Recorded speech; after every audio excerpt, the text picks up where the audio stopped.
Hello，各位朋友，我係 Matthew。咁樣咧就最近咧，我喺 Facebook 嗰度咧就分享話我買咗唔同嘅器材啦，跟住咧就準備拍攝多啲嘅內容啦。咁樣咧就今日咧我就想咧就同大家分享下，究竟我呢一啲嘅器材係啲乜嘢嘅器材啦。咁其實好多朋友問我呢啲器材係點樣樣嘅，喺邊度買？咁我其實大部分嘢咧都係喺淘寶嗰度買嘅啫。咁用咗幾百蚊前後，唔係好多錢。不過咧，我又覺得咧呢啲器材係會幫到咧提升嗰個嘅效果嘅。咁第一樣咧，其實咧我就唔係最近買㗎啦，就係早一陣子買㗎啦，就係咧我買一個無線嘅收音嘅咪。咁因為咧，其實始終咧，我哋距離嗰個嘅攝影機啦，或者我用手機咧，其實嗰個距離都幾遠嘅。咁收音咧，始終咧都係爭咗啲。咁所以咧，我就早一陣子咧，我就已經咧買咗一個無線咪。咁我咧就將我大部分嘅器材買咗嘅嘢咧，就放咗喺呢個背囊嗰度。咁純粹咧就同大家咧就逐一去介紹啦。咁我就揾個布袋裝咗我呢一個嘅無線咪。咁如果你睇到咧，其實咧有兩部分嘅，我有一個咧係個接收器嚟嘅，跟住咧另外一部分咧，我咧係呢一個嘅即係有個夾咪嘅呢一個嘅咪喺度啦。咁其實佢就係有兩粒電芯喺裡面嘅，即係有兩粒電芯喺裡面。咁每邊都有，咁我就只需要咧就將佢咧入咗電卡着佢，就卡着佢。咁呢邊咪嘅部分當然咧就喺可能夾近我件衫嗰度領頂嗰度啦。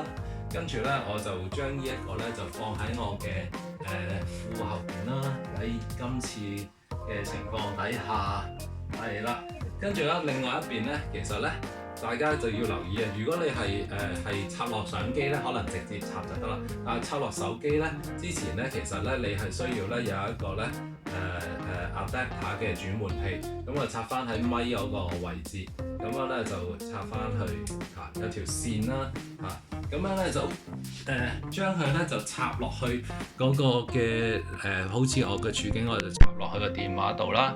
咁其實咧佢就應該咧而家咧就已經係收緊音㗎啦。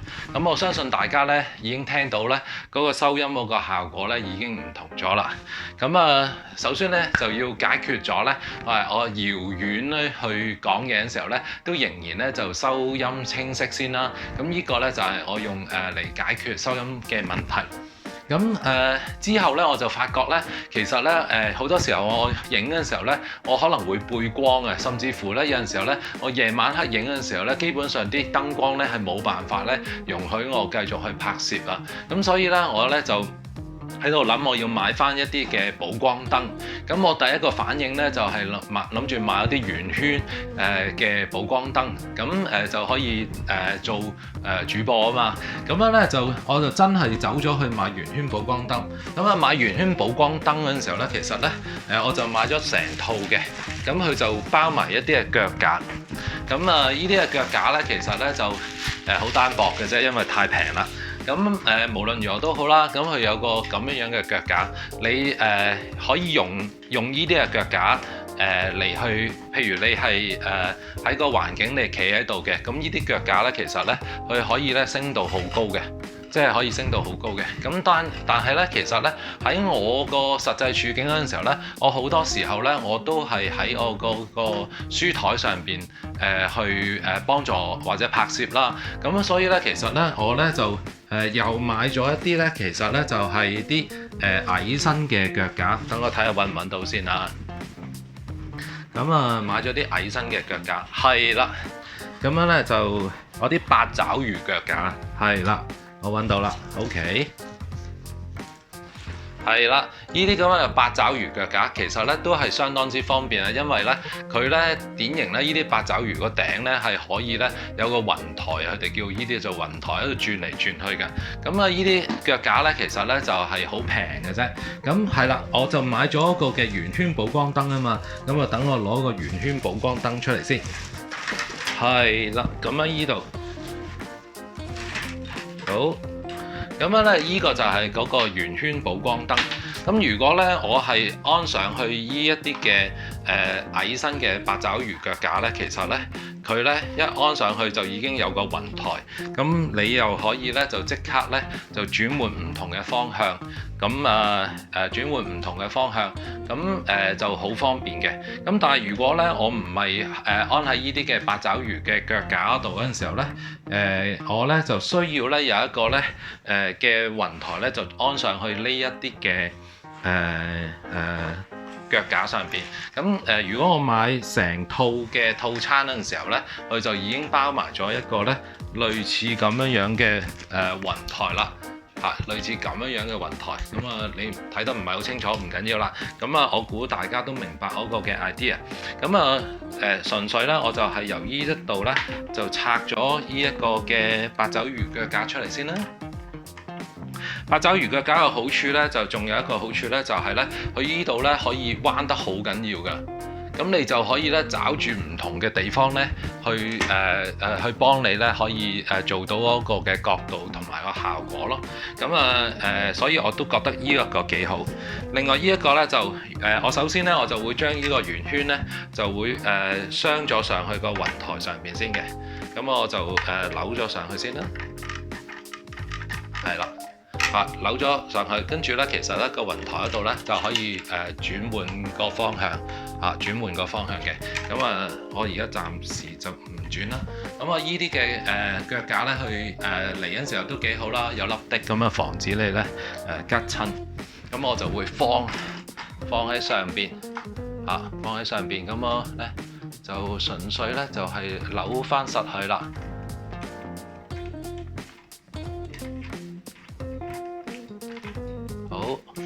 扭咗呢個雲台先，跟住我又再扭翻，有少少雞手鴨腳先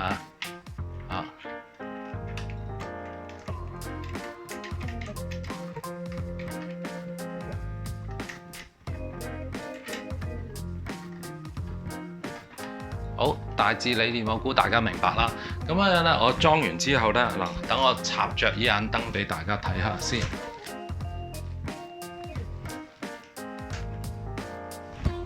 係啦，咁佢有一個開關掣，咁一開嗰陣時候咧，咁就會着晒燈啦。跟住咧個角度我亦都可以調校啦，係咪？咁佢其實咧，佢都幾好嘅，有幾隻顏色嘅。譬如咧，我而家依隻可能係中性嘅顏色，跟住我可以轉做白色啦。跟住咧，我可以轉做黃色啦，即係偏黃嘅燈光啦。咁即係一般情況，我哋可能係中性顏色或者比較白色嘅燈啦。跟住佢又可以校光暗啦。譬如咧，而家咧，其實我俾大家睇下咧，佢依個咧就應該可能唔係最光嘅，跟住而家最光啦。跟住咧，我可以校暗佢嘅，咁你就會見到咧，其實咧，你喺個畫面度唔係好見到啊，不過唔緊要啦。咁樣咧，總之咧，佢就係光咗嘅。好，咁我而家校光佢先啦。好，咁首先咧，我搞掂咗咧聲音啦，跟住咧我補到少少光啦。咁但係當我一路去睇片嗰陣時候咧，我就發覺咧，原來咧有一啲嘅理念咧，就係話我需要有啲 backlight。咁所以咧，其實咧我就買咗第二支燈。咁第二支燈我又係買套餐，咁所以咧佢又有咧呢一個嘅腳架送埋俾我啦。好，咁同樣地啦，都係咧就係打開個腳架啦。首先打開個腳架先啦。咁樣咧就呢一支燈咧，其實咧就我覺得就係幾好嘅。咁佢純粹咧就係一個嘅 LED 版。咁個 LED 版咧，佢背後咧就有個開關掣嘅，等我開着咗佢。哇，開着咗，你睇幾光。咁樣咧，佢其實咧有兩排嘅LED 嘅，咁樣一排咧就係黃色嘅。咁我而家閂咗黃色嘅時候咧，佢就淨係得咧呢個嘅白。咁但係咧，我如果閂咗白色嘅時候，就完全冇咗光啦。咁我亦都可以開咗黃色嘅。咁所以其實咧，你就會見到咧，佢喺唔同處境如果你射住我塊面，你就見到咧係黃好多啦，黃好多啦。跟住咧，如果閂咗黃色，跟住我扭白色嘅時候咧，你就見到有少少嘅分別啦，即係黃同埋白嗰個分別。咁樣咧就好光嘅，仲可以咧扭光暗添。咁我就覺得咧真係相當之唔錯，呢盞燈。咁啊，其實咧，如果你睇翻我大部分我啲嘅 product 咧，我就放咗我啲淘寶 link 咧喺翻呢個 YouTube 嘅下低嗰啲 description 度。咁啊係百零蚊嘅啫個套餐。如果冇記錯，好似168蚊人民幣，咁就已經得啦。咁你當然可以咁樣安上去啦，又或者咧就係你亦都係咧就加翻個雲台上去。係啦，加翻雲台，咁呢啲雲台咧，佢其實好犀利嘅，即係佢預咗你咧，安喺個相機上邊咧都啱用嘅。咁我就唔係用相機拍攝啦，我用呢個手機拍攝嗰陣時候咧，其實咧我就冇呢個實際嘅功能，不過感覺都係好良好啊，因為佢本身已經預咗你做呢啲咁樣嘅設置啦、設備啦。係啦，咁樣咧你就會見到咧，其實咧我安完之後咧，我可以咁樣啦，跟住咧其實個雲台因為可以轉換方向啊嘛，跟住咧我就可以唔同個角度啦，甚至乎咧你需要咧係拱高佢呢啲咁樣咧去調校咧你都係可以咁樣做啊嘛，係咪？咁樣咧就好，咁我姑且咧就放埋一邊先啦。好，咁樣咧就有燈啦，跟住咧就我又收到音啦。咁其實咧個問題咧就係我好多時候咧我都會用 PowerPoint 去即係去拍攝啊，同步拍攝啊。咁所以咧其實咧我又會對住嗰個嘅電腦啊。咁有陣時候咧我就發覺咧原來咧我對住電腦嘅時候咧我就多咗一個嘅option 啦，就唔單止用手機去拍攝啦，我就可以咧用 webcam 去拍攝啦。咁我咧其實咧就之前咧我就買咗一個 webcam。咁個 webcam，依度有個小型八爪魚，咁我覺得呢個小型八爪魚都幾方便，因為呢其實呢我用嗰個嘅webcam 嗰陣時候呢，其實我亦都需要有啲唔同嘅角度，咁所以呢我就會呢攞住個小型八爪魚呢，就上咗落去嗰個 webcam 嗰個底嗰度。咁個 webcam 咧，其實咧，我而家呢一個咧就係1080嘅 webcam 嚟嘅。咁其實我買呢種款咧嘅時候咧，我就未留意到我需要自動對焦 auto focus。咁但係其實咧，如果我之後再買嘅時候咧，我就想咧就買一個咧係自動對焦 auto focus 嘅版本咯。因為咧，譬如我褪前褪後嗰陣時候咧，其實咧佢都會追住我咧去對焦，同埋咧，譬如我有一啲嘢要做 demonstration 嗰陣時候咧，擺前擺後咧，佢都可以追住自動對焦咯。咁所以咧，其實咧呢個嘅webcam 咧，我覺得咧都係幾好。咁譬如呢段時間咧，我哋成日用 Zoom 咧，咁我就覺得咧個 webcam 出嚟嗰個嘅畫像啦，嗰個quality 咧就係比我個 notebook 嗰個嘅cam 咧就係靚好多嘅。咁所以咧，我覺得咧有個 webcam 同埋有個小八爪魚腳咧，其實咧係可以都幾方便。咁呢一個 webcam 咧就係 USB 頭嘅，咁所以咧其實咧佢一插咧即插就已經即用噶啦。咁一般情況底下咧都好容易就已經咧可以使用啦。係啦，睇下先入唔入到鏡啊 webcam。好，喺呢度。好，咁樣咧就我正話講過啦，因為我會用我個書台作為我個拍攝啊嘛，咁我用書台拍攝嗰陣時候咧，其實我又想諗下究竟我想唔想用嗰個無線咪，咁我就喺度諗，我想買一個嘅一個咪可以咧固定喺個書台附近，就唔需要我下下咧就做呢一個無線咪嗰個嘅設置咯。咁所以咧其實咧我就又買咗一支嘅咪，咁呢啲咪咧佢就話 Super Unidirectional Condenser microphone， 咁無論如何都好啦，就係一支咁樣嘅咪，佢話叫採訪咪喎。咁啊我都唔識嘅，因為我都講咗啦，我唔 pro 嘅咁我只不過同大家分享下我買咗啲咩嘢嘅啫。咁佢一支咪咧，其實咧佢就咁樣嘅一支咪，你見到咧佢如果冇記錯，佢好似話自己係27cm 度嘅一支咪啦。咁跟咪咧就有一個咁樣嘅海綿啦，你可以咧就將支咪咧就插落個海綿度啦，咁就真係好似咧人哋咧啲採訪用嗰啲嘅咪啦。咁同埋咧跟我支咪嗰陣時候咧，其實咧佢有一條咧有成我覺得係5-6米甚至乎7米去話嘅線嘅，咁我就只不過咧就係對翻啱個窿就插住咗。咁另外一頭咧，其實咧佢就以我買嘅版本咧就係直接咧可以插落相機度嘅。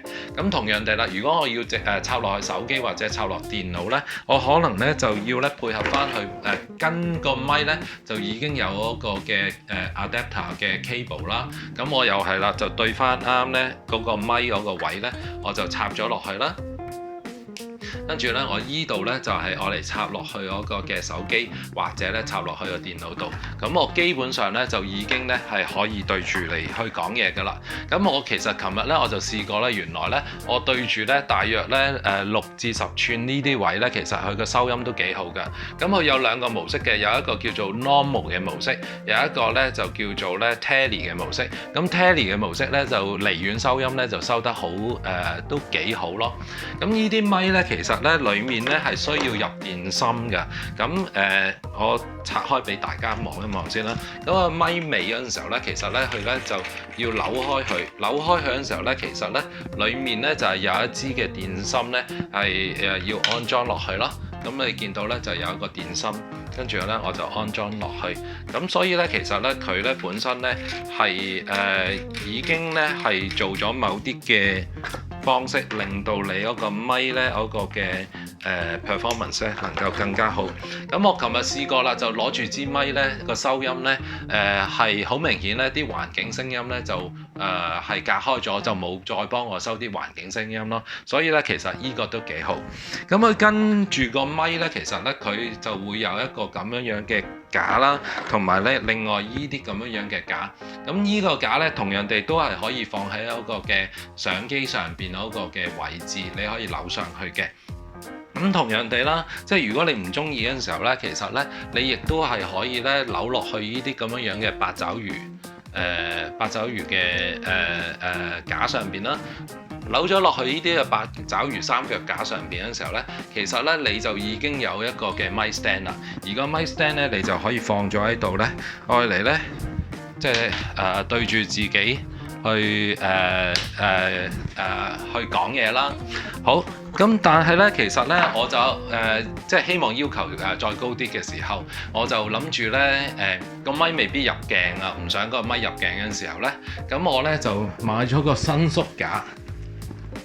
係啦，咁我就係啦，好，我就買咗個伸縮架。咁嗰個伸縮架咧就係咁樣樣，10幾蚊嘅啫人民幣。咁等我打開嚟先。係啦，個伸縮架咧，其實咧我係可以咧夾喺嗰個書台上邊嘅。即係我有一個咁樣嘅夾咧，就係可以咧夾喺個書台上邊。咁個伸縮架咧，其實咧就係咁樣啦，好簡單一個伸縮架，咁好似啲麻雀燈咁樣，前邊咧就有一個位咧，就俾你咧可以裝嗰個嘅咪嗰個嘅托，咁好似我正話個咪係有另外一個托嘅原來，咁樣咧就我可以咧就將呢一個嘅托咧就扭翻落去啦。原來左手扭係好難扭嘅，點樣扭啊？等我轉翻右手先。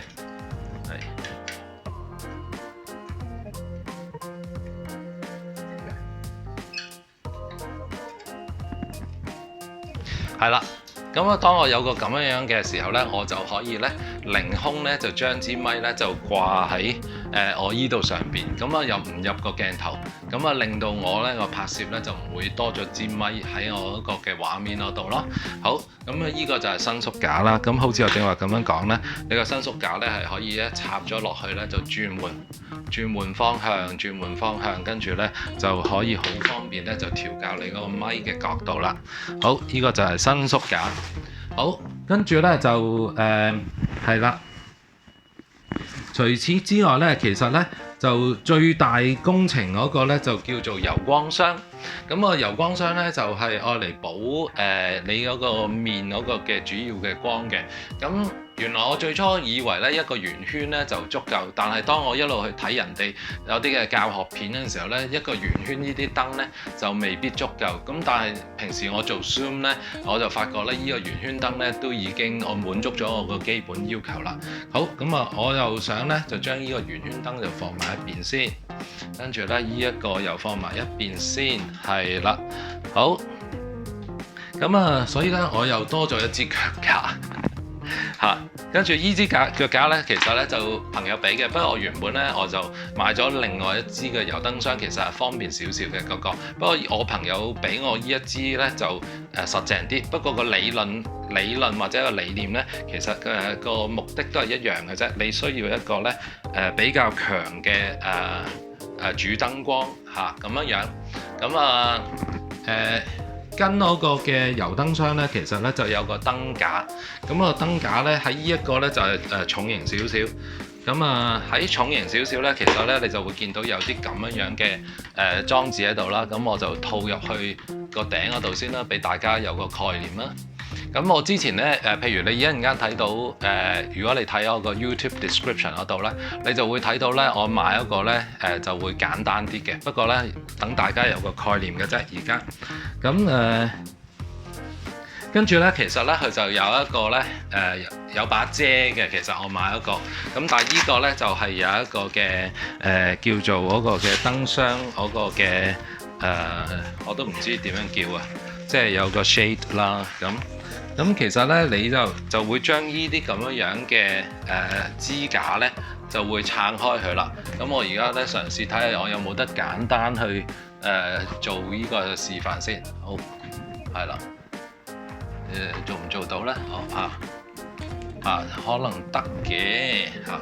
咁就等我咧試下撐開佢俾大家有個感覺先。係啦，有個撐錯咗啊！係冇錯，撐錯咗嘅，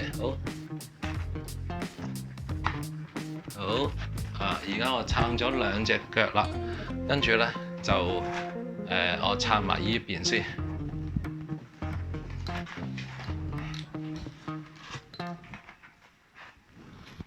好，依個叫做撐咗3隻啦，好。咁我就撐埋下一個隻咧，大家咧就會明白咧究竟發生咩事啦。係啦，咁佢撐完之後咧，其實咧就係一個咁樣嘅箱啦。咁樣咧，你裡面咧係需要咧就入啲燈膽嘅。咁你裡面係需要入燈膽，呢個角度咧，亦都可以咧調校個角度嘅。咁但係咧裝完之後咧，原來咧你係要套多一樣嘢上去嘅。就係套嗰個嘅嗰個油燈嗰個嘅膜啦。咁其實咧個油燈嘅膜咧就係咧佢咧預咗你咧就係放喺佢前邊嘅啫。咁如果你睇到，我唔知你睇唔睇到啦。咁我依度放咗，等之後先再俾大家睇啦。係啦，咁樣咧放完之後咧，其實咧就係類似咁樣。咁樣咧就等佢啲燈光咧唔好直接咧就射落去塊面度，就等啲光唔會反得咁緊要。咁依個咧就叫做油燈箱。咁最主要咧就愛嚟咧補充你嗰個主要嘅光源咯。我自己覺得咧就係如果我買一個輕型啲嘅咧，可能咧運作咧就容易少少。依個咧就比較重型少少，咁需要4個燈膽嘅。咁我之前買一個咧就係一個燈膽兩至到3隻顏色。咁更加理想咧，其實我覺得咧就係買到可以調光調暗。咁我之前買咧就85火，咁我就覺得有少少唔夠光。咁我希望能夠95火就比較光啲。呢一個咧，如果我冇記錯咧，就係105火嘅。咁無論如何都好啦，咁就如果你個環境好光，個地方好大咧，咁你可能咧係要買高啲火數。但係如果你一般喺屋企拍攝嗰陣時候咧，可能咧就未必需要咁多火數啦。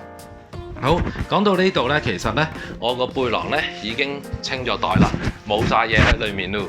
咁大部分咧，我覺得咧我個基本需要愛嚟拍攝嘅基本需要咧，就已經咧滿足咗啦。除咗咧我係爭咗一個靚啲嘅鏡頭，咁而家暫時咧都仍然係揾手機拍攝，同埋咧就係我呢一個咧咁輕型嘅 webcam 嚟去拍攝。咁但係咧我已經滿足啦，因為咧可以咧等我開始咧做多啲嘅實驗。咁今日嘅分享咧就到此為止啦。好啦，拜拜。